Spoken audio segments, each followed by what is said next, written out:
지금 우리가 살고 있는 시대나 예전이나 인간 모두에게 가지고 싶은 것이 있다고 한다면 아마 힘이라고 하는 파워라는 것일 겁니다.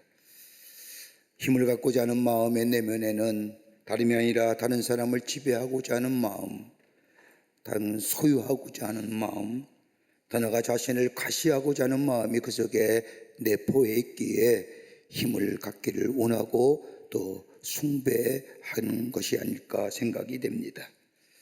우리가 힘이라고 하면 일반적으로 몇 가지 힘을 얘기할 수가 있습니다. 하나는 경제적인 힘입니다. 돈이지요. 여러분, 돈의 위력은 대단합니다. 돈이 많다는 것은 부의 상징일 뿐만 더불어 힘이 있다는 것을 얘기하게 됩니다. 여러분, 지금의 경제가 힘에 의해서 돌아가지 않습니까? 돈 많은 자가 마치 힘을, 뭐랄까, 권력을 휘두르는 것 같은 느낌에 나누고 상생하기보다는 가진 자가 더 많이 갖고자 하는 그 경제의 논리가 지금 세계의 경제의 논리 아닐까 생각이 됩니다. 두 번째는 지식의 힘입니다. 아는 것이 힘이다라고 하는 말처럼 여러분, 모르면 무능해집니다. 아는 것, 그 지식이 아니라 지금은 힘으로 변했습니다. 많이 알면 많이 알수록 마치 힘이 있는 것처럼 얘기합니다. 그러기에 어떤 완력이나 근력보다는 알고 있는 지식을 가지고 우리의 입으로 나오는 이 세체를 향하여 나오는 이것이 마치 굉장한 힘이 있는 것처럼 살고 있는 시대가 지금의 시대라고 할 것입니다. 지식의 힘입니다. 또 하나 있다고 한다면 경험의 힘입니다. 아무리 지식이 있다 해도 처음에 일하는 사람은 자신이 없습니다. 아무리 지식이 부족하다 할지라도 경험이 풍부하면 아무리 많은 배운 사람을 가르칠 수가 있습니다. 여러분, 우리가 흔히 주변에서 장인이라고 얘기하는 말 종종 듣습니다. 여러분, 아무도 요새는 음식점도 장인 음식점이 있습니다만은, 여러분, 장인의 개념이 뭘까요? 풍부한 경험을 가지고 자신이 가지고 있는 자신이 일하는 이 전문 분야에, 자신의 분야에 전문적인 지식과 경험을 습득한 사람을 얘기하는 겁니다. 여러분, 경험 앞에 지식도 별 의미 없습니다. 지식을 많이 있다 할지라도 처음 하는 일에 두렵고 떨리지만은 경험이 많을수록 여러분, 일에 대한 두려움이 별로 없지요. 경험이 갖는 힘입니다. 또 하나 또 한다면 도덕적 힘일 겁니다. 여러분, 사람이 분해할 때 약해집니다. 어렵지 못할 때 겉으로 드러나는 목소리는 클지 모르지만 마음은 약해집니다. 여러분, 종종 드라마를 보면 좀 좋지 못한 사람들 공통점이 뭔지 아십니까? 목소리가 되게 크다는 겁니다. 왜요? 떳떳지 못하니까요. 여러분, 떳떳지 못한 일을 할 때에 사람은 약하여집니다. 그러나 의롭고 양심적이고 정결할 때에 사람은 강하여집니다. 여러분, 우리가 흔히 듣는 이야기 가운데 저 사람은 법이 없어도 살 것 같다라고 얘기하는 사람들, 여러분, 자기의가 충만한 사람입니다. 이런 사람에게 예수 믿기란 정말 힘든 일입니다. 왜요? 나름대로의 도덕적인과 윤리적인 힘을 있기 때문에. 모든 사람이 이런 힘을 갖기를 원합니다. 그런데 그리스도인에게는 또 다른 힘이 있습니다. 저 세상이 갖고자 하는 경제적인 거나 지식의 힘이나 경험의 힘이나 도덕적 힘보다 더 높은 차원의 믿음이다만 다름이 아니라 믿음이라는 힘입니다. 하나님과의 나와의 관계 속에서 맺어지는 이 믿음 속에 나타나는 힘의 역사, 이거는 도덕적이거나 저 경제적이거나 저 경험을 뛰어서는 넘는 차원 높은 힘이 됩니다. 바울은 그리스도에 대하여 여러 가지 많은 말로 그리스도의 정체성에 대하여 얘기합니다. 우리가 흔히 얘기하는 것처럼 그리스도를 향하여 농부라 얘기도 하며 경기장에서 운동하는 경기의 운동선수라고도 표현하며 전쟁터에서 싸우는 군사라고도 얘기하며 그리스도의 편지라는 등으로 수많은 수사적 표현을 통하여 그리스도에 대해 말하고 있지만 오늘 본문의 말씀을 보면 또 하나의 특유한 그리스도인의 정체성에 대한 표현이 나오는데 그건 다름이 아니라 그리스도의 향기니라. 그리스도의 정체성에 대하여 그리스도의 향기라고 말합니다. 그러면서 오늘 본문의 말씀에 2장 14절의 말씀을 보면 우리를 그리스도 안에서 이기게 하시고 라고 하는 말씀이 나옵니다. 여러분, 공동번역의 성경 번역을 보면 이렇게 적고 있습니다. 그리스도의 개선의 행렬에 우리를 참가시켜 주시는 하나님께 감사한다라고 얘기합니다. 여기서 말하는 바울이 말하는 감사는 어떤 물질적이고 지식의 풍부함이나 경험의 풍성함 또는 도덕적인 온전함에 대한 감사가 아니라 예수를 믿어 구원함을 받고 예수님이 내 삶의 주인 되시어 그 예수를 믿는 믿음 안에서 세상을 이기게 하시는, 그래서 그리스도의 승리의 대열에 참여케 하여 주신 것에 대한 감사의 고백이 바로 오늘 본문에 나오는 그리스도 안에서 이기게 하셨다는 고백입니다. 여기서 이기게 하셨다는 말은 헬라어로 드람 암비오라고 얘기하는데, 이 단어는 본래 로마의 개성행렬에서 나온 단어로서 승리의 개선행렬에 참가시켜 주셨다고 하는 말의 의미입니다. 승리의 개선행렬에 참여케 하셨다는 말을 좀 더 쉽게 이해하려고 하면 뒤에 나오는 너희는 그리스도의 향기니라고 한 말과 더불어 16절에 나오는 생명으로부터 생명에 있는 냄새라고 하는 말과 연관시켜 이해해야만이 오늘 본문의 말씀을 제대로 해석할 수가 있습니다. 생명으로부터 생명에 이른 냄새, 뭘 말할까요? 이것을 좀 더 쉽게 이해하려고 하면 바울이 썼던 이 말씀, 이 역사적 배경이 무엇인가를 좀 더 우리가 심도 있게 알아야 합니다. 여러분, 로마 시대의 전쟁은 무서운 싸움이었습니다. 지금처럼 멀리서 포를 쏘거나 미사일을 쏘거나 또 과학이나 정보전 이런 것이 아니라 맞닥뜨려 그냥 찌르고 베고 치는 전쟁이 로마 시대의 전쟁입니다. 몸으로 부딪히는 싸움을 했기에 전쟁터에 돌아오는 병사들의 몸에는 피가 묻어있고 피비린내가 절여있을 뿐만 아니라 그로 인하여 얼굴에는 살기가 등등할 뿐만 아니라 전쟁을 하게 되면 승리하는 쪽이 있으면 패배하는 쪽이 분명히 있게 됩니다. 전쟁에서 승리한 사람들, 승리한 군사들의 전쟁에서 이겨 성으로 돌아오면 개선의 행렬이 이루어집니다. 로마 시대의 개성에는 대체로 이렇게 이루어졌다고 합니다. 맨 앞에는 승리를 주도했던 장군이 말을 타고 빨간 카페트를 딴 그 길을 걸으며 승리의 퍼레이드를 비칩니다. 그런데 특이한 점은 바로 그 뒤에 큰 마차에 커다란 향료가 실려 있어 거기에 많은 향을 피워 향연이 하늘로 많이 올라가게 합니다. 그리고 그 뒤에는 전쟁에서 승리한 군사들이 의기양양하게 발을 맞추어 들어옵니다.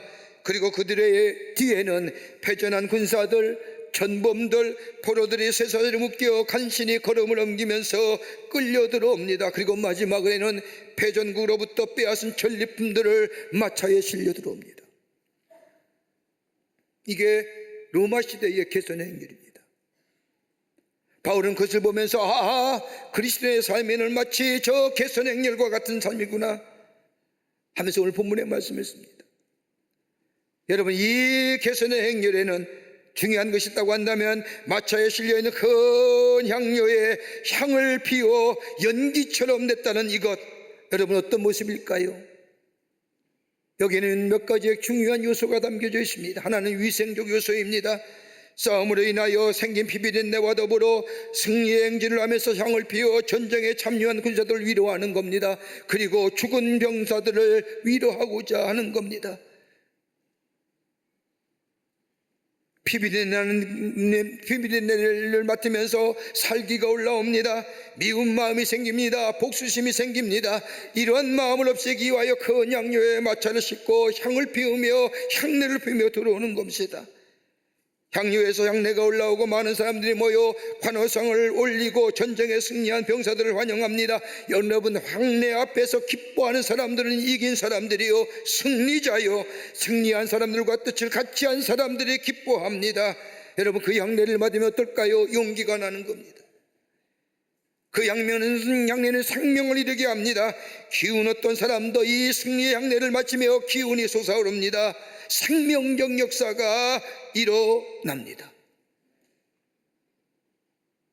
그것으로 끝나는 것이 아닙니다. 그와 반대로 전쟁에 패한 사람들은 향내는 죽음에 이르는 향내입니다. 이 승리의 퍼레이드가 끝나면 저들은 죽을 것입니다. 그러기에 저들에게는 향로가 피어오르는 향내는 생명의 향기가 아니라 죽음에 이르는 냄새입니다. 심판적 요소입니다. 이걸 알았던 바울이 얘기하는 겁니다. 고린도후서 2장 16절 말씀에 이 사람에게는 사방으로부터 사망에 이르는 냄새요, 저 사람에게는 생명으로부터 생명에 이르는 냄새라고 하는 거예요. 어느 편에 써야 되는 겁니까?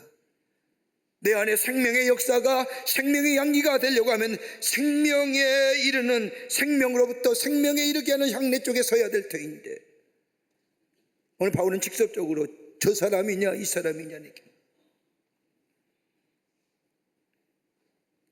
그리스도의 삶이 어떤 삶일까요? 예수가 대장 되시고 승리의 대장 되시며 그 예수를 따르는 우리는 그리스도인의 삶. 바울은 우리를 그렇게 얘기하며 너희는 예수 그리스도의 향기요 생명에 이르는 향기라고 우리에게 말씀하고 계시는 겁니다. 정녕 우리가 생명의 향기라고 한다면 어떤 삶일까요? 어떻게 살아야 한다는 걸까요? 바울은 오늘 본문의 말씀을 통하여 우리에게 몇 가지로 귀한 영적 교훈의 말씀을 해주시고 계십니다. 첫째는 다름이 아니라 향기로운 냄새를 퍼뜨리는 행위는 향기, 생명의 향기는 이긴 자 행렬이라는 겁니다. 오늘 2장 14절의 말씀을 보면 우리로 그리스도 안에서 이기게 하시고, 공동번역의 말씀을 보면 우리로 하여금 그리스도의 개선 행렬에 참여하게 하시고 라고 하는 말씀입니다. 그리스도의 개선 행렬에 참여하게 하여 주신다는 것은 다름 아니라 주님과 함께 더불어 살아가는 삶을 얘기합니다. 하나님의 신실하심을 믿는 믿음으로 주님과 함께 걸어가는 삶. 나는 약하고 쉽게 넘어질 수 있는 존재지만 예수가 내 안에 계시고 나로 하여금 그 어떤 시험도 내가 이기는 것이 아니라 예수가 내 안에 계심으로 그 시험을 이기게 하실 뿐만 아니라 이로 하여금 우리를 승리자의 개성엘에 참여시켜 해 주신다는 겁니다. 적어도 이 개선형일에 참여는 우리의 삶이라면 내 안에 생명의 향기가 있어져야 한다는 겁니다. 내 삶의 자리에 그리스도의 향기가 있어져야 된다는 겁니다. 바울은 이 모습을 어디서 찾을 수 있을까요? 바울은 이 모습을 로마서 12장의 말씀을 통하여 우리에게 구체적으로 삶의 자리에서 생명의 향기를 나타내는 삶을 얘기합니다. 여러분, 로마서 12장의 말씀에 첫 주가 어떻게 나오느냐? 박해하는 자를 저주하지 말고 축복하라고 말씀합니다. 여러분, 어떻게 나를 박해하고 나를 곤곡해 하는 사람을 축복할 수 있을까요? 이거 불가능한 일입니다. 우리가 흔히 이 얘기를 들 때마다 성경에는 그렇게 쓰여있지 않지 않습니까? 눈은 눈으로 이는 이로 해야 되지 않습니까? 여러분, 구약성서에 나오는 눈은 눈, 이는 이라고 하는 이 말씀은 다름이 아니라 공동체의 정의와 공정을 이루기 위해서 주신 하나님의 심판적 성격이 담겨있는 말씀입니다. 공동체를 유지하기 위해서. 그 개인의 삶에서는 적용되는 부분이 아닙니다. 그래도 우리가 당한 만큼 갚아줘야 된다고 얘기하는 것은 성경의 정신이 아니요 예수 그리스도의 정신이 아닙니다. 바울은 오히려 박해하는 자를 저주하지 말고 축복하라고 말씀할 뿐만 아니라 12장 21절에 와서는 악에게 지지 말고 손으로 악을 이기라고 말씀합니다. 여러분, 악한 사건이나 악한 사람 때문에 악해지지 말라는 겁니다.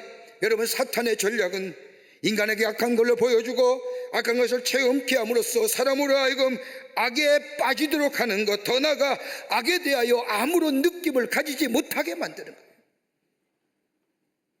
그러니까 내가 하는 일이 악한 것인 줄 모르고 하는 겁니다.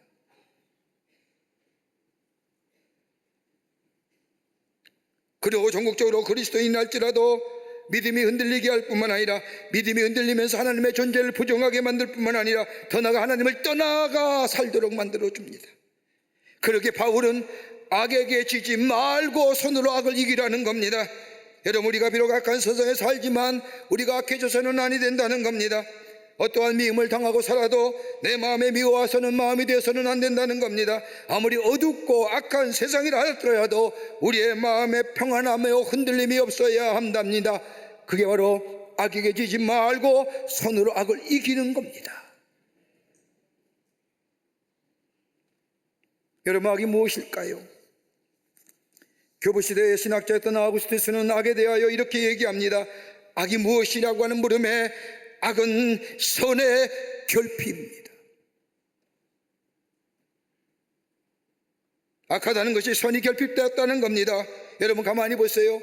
불을 다 끄면 어둡습니다. 왜 어둘까요? 빛이 없기에 어두운 겁니다. 죄라는 것이 의가 없기에 죄가 있는 것이요, 의가 부족하기에 죄가 생기는 것이요, 선이 없는 상태, 의로움이 없는 상태가 죄입니다. 또 하나 있다고 한다면 악이 존재하는 이유는 선한 것을 분명히 드러내기 위함이라는 겁니다. 저는 얼마 전에 한 배우가 인터뷰하는 그 인터뷰의 말에 큰 감동이 됐습니다. 아주 악한 역을 잘하는 배우입니다.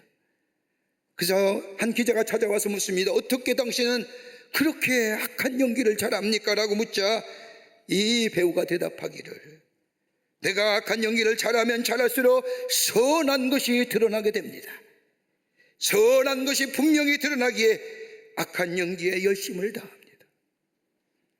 여러분은 악한 것을 보게 되면 어떤 걸 느껴요? 선의 존재성을 필요로 하잖아요. 또 하나 있다는 악한 것이 있다는 것은 선으로 더 높은 선에 이르게 하기 위함이라는 겁니다. 그러면서 아우구스티스는 말하기를, 천사는 직접적으로 하나님 앞에 영광을 돌리지만은 사탄은 간접적으로 하나님 앞에 영광을 돌린다.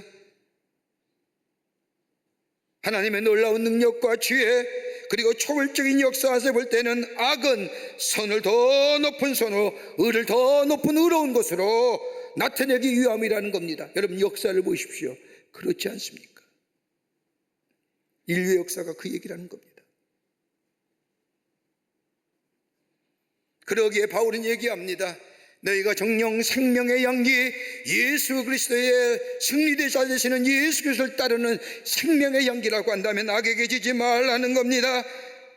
선을 가지고 악을 이기라는 겁니다. 이 믿음이 우리 안에 있다고 한다면 우리는 쉽게 낙심하지 않습니다. 왜요? 우리 하나님은 종국적으로 선을 이루시는 하나님이기 때문에. 그러기에 내가 비록 고통을 당한다 할지라도, 내가 어려움이 있다 할지라도 내 신앙적 자리를 지키며 내 신앙적 본분을 게을리지 않습니다. 내가 지녀야 할 하나님의 사랑, 내가 가져야 할 하나님의 믿음, 내가 가져야 할 하나님의 소망, 이거 굳건히 잡으며 내 믿음의 경주의 길을 꿋꿋하게 걸어가며 내 안에 생명의 향기를 품어내는 자의 삶, 이게 바로 예수 믿는 자의 삶이에요. 어떤 신랑 신부가 결혼식을 했습니다. 그날따라 갑자기 비가 주룩주룩 내리는 겁니다.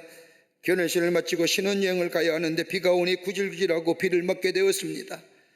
신부가 날씨를 보면서 하필이면 결혼식 날에 비가 온다 하며 짜증을 내는 신부를 이 신랑이 다독이며 얘기합니다. 무슨 소리야? 우리가 이런 날을 정한 것이 잘못이지, 비가 온다고 해서 일생에 가장 중요하고 행복한 시간에 우리의 마음이 흔들려서야 되겠니?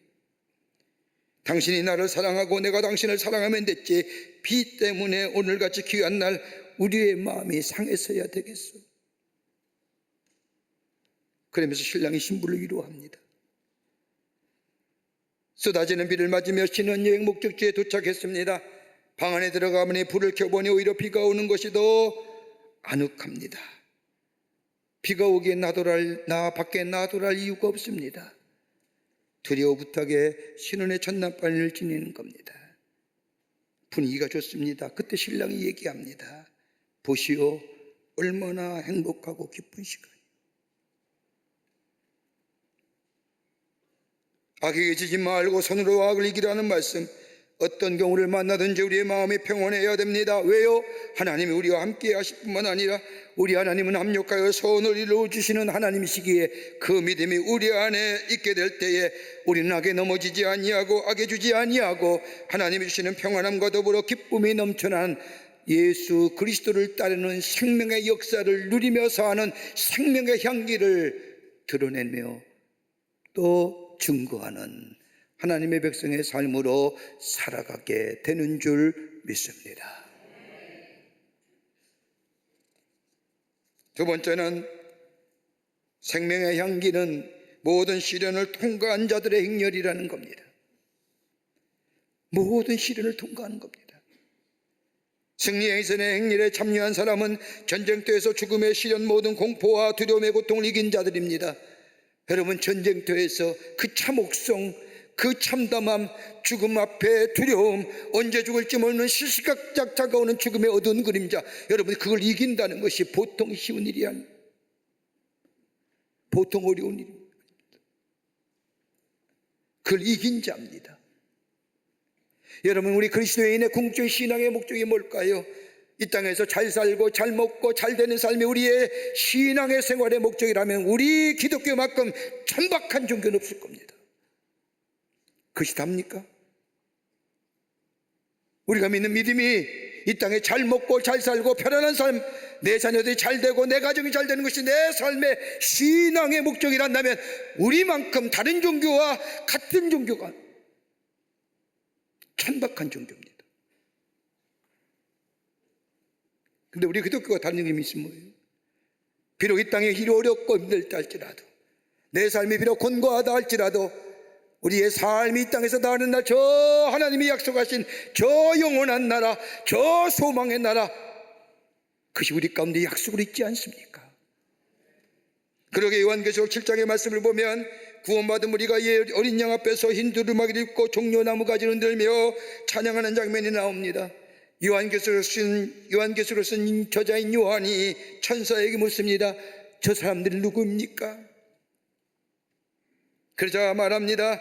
저 사람들은 거룩한 날을 겪어낸 사람들이고 그들은 어린 양의 피로 자기의 두루마기를 빨아서 희귀한 사람들이라. 여러분, 우리가 주홍 같은 빛, 예수 그리스도의 십자가의 보혈로 깨끗게 되고 정결게 되어 우리 안에 저 하늘나라의 소망을 가진 자, 이 땅이 내 집이 아니요 저 영원한 나라, 주께서 약속하신 저 하나님 나라가 내 집이요 내 영원한 집이요. 여러분, 이 소망이 있으면 지금 당하는 고난과 지금 당하는 어려움과 지금 당하는 환난은 능히 이겨내는 역사가 있게 될 줄 믿습니다. 여러분, 사도행전 16장 16절과 40절의 말씀을 보십시오. 바울과 실라가 옥중에 갇히었습니다. 저 마게도냐의 선교의 천문을 연 빌립보에 저 루디아라고 하는 자주장사를 회개시켜 예수 믿고 세례받게 한 후에 저 길거리에 가서 귀신 들린 자를 통하여 돈벌이 하던 그 소녀, 그 귀신 들린 소녀를 고쳐주었던 이 일 때문에 사회적인 분리를 물러냈다는 이유로 저 빌립보 옥중에 갇힙니다. 착고가 채워졌습니다. 쇠고랑이 채워졌습니다. 그럼에도 불구하고 바울과 실라는 하나님을 향하여 찬송하며 기도합니다. 여러분, 왜 찬송하며 기도했을까요?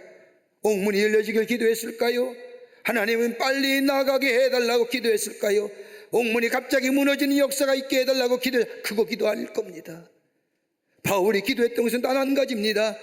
내가 예수를 핍박하던 자로 예수 믿어 구원받아 부활의 주님을 만난 후에 예수 전하는 자가 되었는데, 오늘 복음을 전하다가 첫 선교회 가문인 이 빌립보에서 예수로 인하여 잡혀서 옥에 갇히고 착고가 채워지고 쇠고랑이 채워지며 죽을 날이 멀지 않았다는 것, 나 같은 사람도 하나님이 저 하순교자의 반열에 세워주신 그 놀라운 은혜를 생각하니 입에서 뭐예요? 찬송이 나오는 겁니다. 하나님 감사합니다. 나 같은 자도 순교자의 반열에 서게 하심에 감사합니다. 왜 기도했을까요? 이 믿음 편치 않게 해 주시옵소서. 이 소망이 내게 약해지지 않게 하여 주시옵소서. 이 소망 가지고 지금의 어려움을 능히 이겨 감당케 하여 주시옵소서라고 기도합니다. 이 믿음이 우리 안에 있냐 말이에요. 올해가 선교 140주년이 됩니다. 1885년에 가장 어려웠던 시대에, 가장 절망의 시대에, 빛이 보이지 않는 이 땅에 복음의 역사가 시작함으로 빛의 역사와 더불어 절망의 시기 바뀌어 소망이, 새로운 아버지 하나님의 놀라운 역사 가운데 복음의 전파의 역사가 가져온 이 140년 전의 일, 하나님 나라의 사상을 통하여 자유와 평등과 평화를 처음 듣게 된 이 땅의 백성들. 그런데 하나님이 이 땅에 복음의 역사를 열기 전에 먼저 하나님이 하신 일들이 있었습니다. 그 일이 뭐냐 하면 이수정이라는 사람을 통하여 복음의 문을 열게 하셨습니다. 이수정은 다름이 아니라 1882년 이모군란이 일어날 때에 민비를 구출하는 데 공을 세웠습니다. 그래서 그 공을 인정하여 고종이 그에게 뭘 원하냐고 할 때에 이 이수정이 일본 유학을 요청합니다. 고종황제가 벼슬을 주겠다고 했지만 일본의 신문물을 배우고 싶다는 이수정의 말에 고종황제는 그를 일본 유학을 떠나게 합니다. 일본 유학생으로 4년을 머문 동안 하나님은 그에게 놀라운 일들을 행하셨습니다. 우선 일본의 농업자였던 추다센을 만나게 하셨습니다. 농업 기술을 배울 목적이었습니다. 근데 이 추다센이 예수 믿는 사람입니다. 그에게 복음을 전해줍니다. 그리고 예수 이수정은 복음을 받아들이고 한문 성경을 읽기 시작합니다. 일본에 체류한 지 7개월 만에 이수정은 예수 믿기로 결심합니다. 그리고 추다센 선생의 소개로 당시에 일본에 선교사로 와 있던 조지 낙스라는 선교사에게 세례를 받습니다. 그리고 5월 11일 동경에서 개최된 전국 기독교 친목대회 최초로 한국어로 기도합니다. 그 전에 누가 있었느냐? 일본의 신학자였던 으쭈무라 간조가 있었습니다. 한국말을 이해하지 못하지만 이수정의 성령에 충만한 기도가 이 으쭈무라 간조의 마음을 움직입니다. 우와! 이어서 그는 헨리 투미스라는 선교사의 권위와 도움으로 인하여 한문 성경을 한글로 번역하는 작업을 하게 됩니다. 성경을 번역하면서 그는 행복과 더불어 감동과 은혜를 받습니다. 그리고 이 복음이 빨리 조국 조선에 전해지기를 열망하며 미국의 그리스도인에게 뿐만 아니라 일본에 사는 그리스도인에게 빨리 조선반도에 선교사를 보내달라는 편지를 선교사 잡지인 저 미션을 리뷰라는 잡지에 싣습니다. 여러분 기억하세요. 이 글을 읽은 사람이 그리고 감동받은 사람이 두 사람인데 미국에서 조선 선교사로 창원합니다. 그 사람이 누구요? 아펜젤라와 언더우드입니다.